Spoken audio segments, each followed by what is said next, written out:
नमस्ते, आदाब, सत श्री अकाल मेरे प्यारे प्यारे सोलमेट। आज का जो टॉपिक है, अपने सबकॉन्शियस माइंड को रीप्रोग्राम कैसे करें। कल के टॉपिक में मैंने आपको एक टेक्निक बताई थी कि किस तरीके से हमें अपने रॉन्ग बिलीफ सिस्टम को हील करना है। अब वो जो टेक्निक थी, यहाँ हम सीखेंगे कि इसे अच्छे से अप्लाई कैसे करें। ठीक है, आपको पहले मैं एग्जाम्पल बताती हूँ।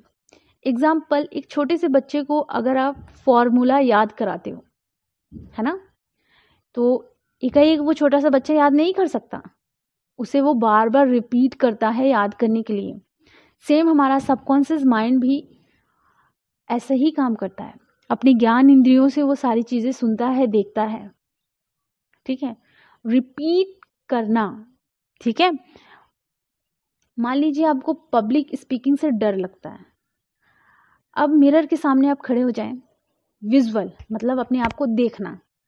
खड़े हो गए आप, उसके बाद आपको बोलना है कि आपको डर नहीं लगता है, आप बहुत स्ट्रांग हो, आप सबके सामने खुलकर बोल सकती हो। ठीक है, आप स्ट्रांग हो, और भी बहुत सारी चीज़ें ऐड कर सकते हो आप। ठीक है, अब मिरर के सामने आप ये बोल रहे हो और देख भी रहे हो, विथ आप जो बोल रहे हो वो सुन भी रहे हो। तो क्या हो रहा है, आप जो चीज़ें बोल रहे हो, देख रहे हो, सुन रहे हो, ठीक है, वो बार बार रिपीट कर रहे हो। और जब आप वही चीज़ बार बार रिपीट करोगे तो एक फॉर्मूला की तरह वो आपके सबकॉन्शियस माइंड में रिकॉर्ड होगा। और आपके सबकॉन्शियस माइंड में तो वैसे ही बहुत सारी चीज़ें भरी पड़ी रहती हैं। डर तो सबसे ज़्यादा भरा रहता है कि आप सामने जाओगे, लोग मजाक ना उड़ा दें, ना जाने बहुत सारे डर, तो उसे वो साइड कर देगा। और आप जो बोल रहे हो, देख रहे हो, सुन रहे हो, जिसे बार बार आप रिपीट कर रहे हो, वो आपका सबकॉन्शियस माइंड एक बच्चे की तरह रिकॉर्ड कर रहा है। तो फिर वो, अगर आप एक सेमिनार में गए और आपको खुलकर बोलना है वहाँ, तो उस समय आपका जो सबकॉन्शियस माइंड है, जो आपने रिकॉर्ड किया है मिरर में देखकर, बोलकर, सुनकर, वही आपके अंदर आएगा, वही आपको मोटिवेट करेगा। तो वो चीज़ आपको मोटिवेट करेगी, तो क्या होगा कि आपका रॉन्ग बिलीफ सिस्टम भी हील हो गया, ऊपर से आपने एक नई रीप्रोग्रामिंग कर ली मिरर के सामने ये एक्सरसाइज करके। तो इसी तरीके से आप अपने ना सबकॉन्शियस माइंड के रॉन्ग बिलीफ सिस्टम को हील कर सकते हैं। ठीक है, ये टेक्निक बहुत बढ़िया है, क्योंकि इस टेक्निक से आपके बहुत सारे रॉन्ग बिलीफ सिस्टम हील हो सकते हैं।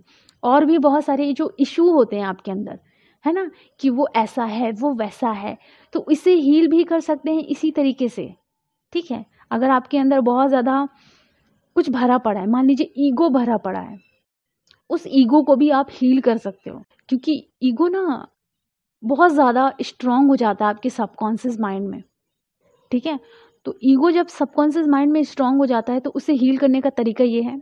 और आप लोगों के बहुत सारे क्वेश्चन आ रहे थे ना, जेलिसी कैसे हील करें, तो इसी तरीके से आप जेलिसी को हील कर सकते हो।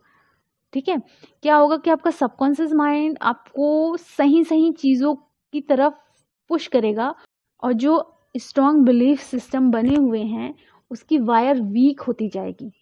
ठीक है, तो इसी तरीके से काम करेगा ये। ठीक है, तो प्लीज़ चैनल को सब्सक्राइब करें, और वीडियो देखने के लिए थैंक यू सो मच।